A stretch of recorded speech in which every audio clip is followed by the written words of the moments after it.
Um, and let's talk about socialism. All right, let's talk about socialism. So, the large definition of socialism is that society, by society we mean government, controls the means of production, right? The ability to produce stuff. Okay, and I mentioned in the last section that socialism responded as um, a, they responded in or because of the abuses of business owners during the 1800s of their workers. During this period, of course, workers were working 6 days a week, um, making 16-hour days, making barely enough to survive. There was child labor in factories. Women were getting paid a fraction of what men were working, doing similar jobs in factories. And people started saying, look, this doesn't work. The rich business class, or the bourgeoisie, as they were called, um, are mistreating workers. They're worse than the kings and the lords used to be towards their peasants. That this is a form of slavery. It was something that was tossed about during those periods. And people started coming up with ideas. They started saying, well, what would a perfect government look like? There would be an element of shared. No. I'm gonna say hi. Hi. Thanks, guys. All right. So, what would a perfect economic system look like? Utopian socialism starts in the 1800s. It's this idea that everyone shares everything. Maybe similar to the Native American system, where there's no land ownership at all. Everyone just shares the land, and the village elders are the leaders, and people share work. Someone goes out and hunts and shares the meat with the village, and then the other people go out and pick wild fruits and berries and share those with the village. And one person makes clothes and shares that with the village. Everything is shared, and that doesn't stick. And then Karl Marx comes up with the idea of Marxist Socialism, of a violent revolution of the workers against the business owners. That actually happens in Russia in the 1900s. Although it doesn't turn out very well, government ends up turning into the 1%. They don't share everything. They have this violent revolution, and they create a system where they're a communist system, which we'll talk about next, where they are providing people with food and apartments and everything they need to survive. But still, the majority of the power and wealth lies in the hands of the top 1%.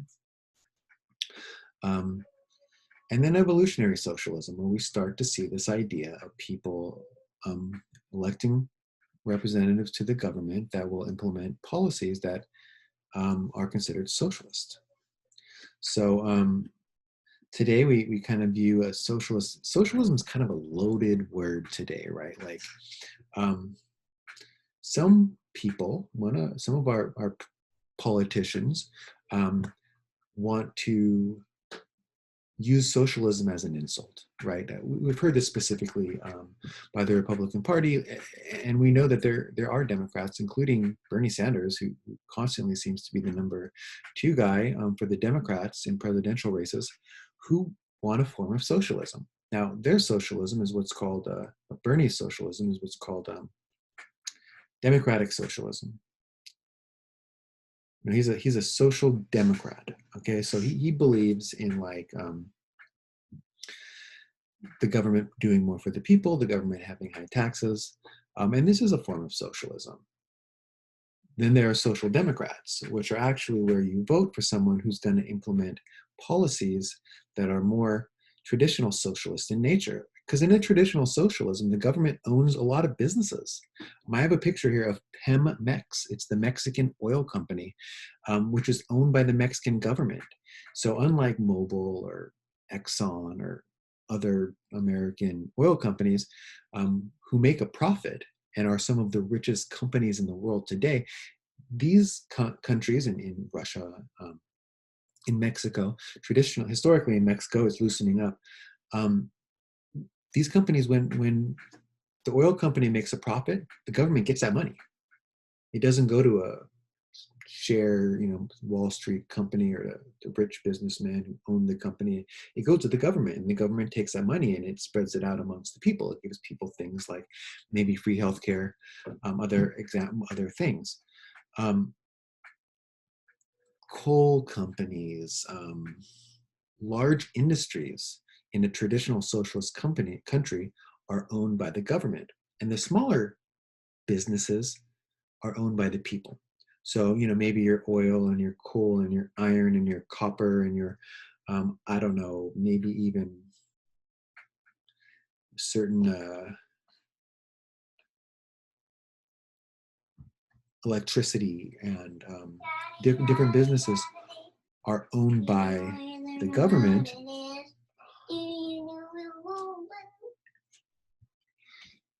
But then in a traditional socialist country,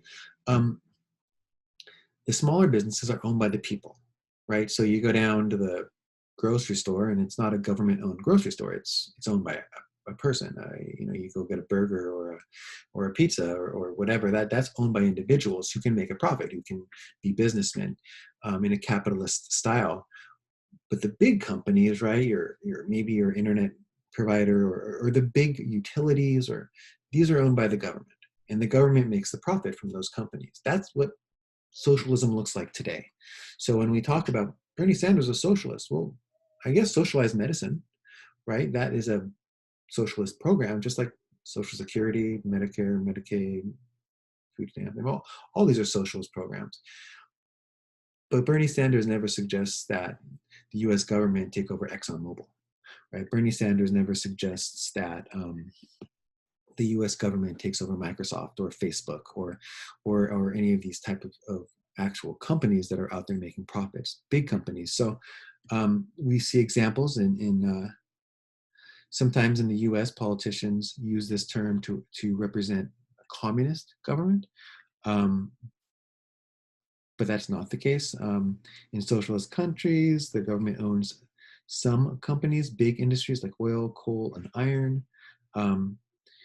And individuals own smaller companies. In socialist countries, the government often offers more benefits to its citizens.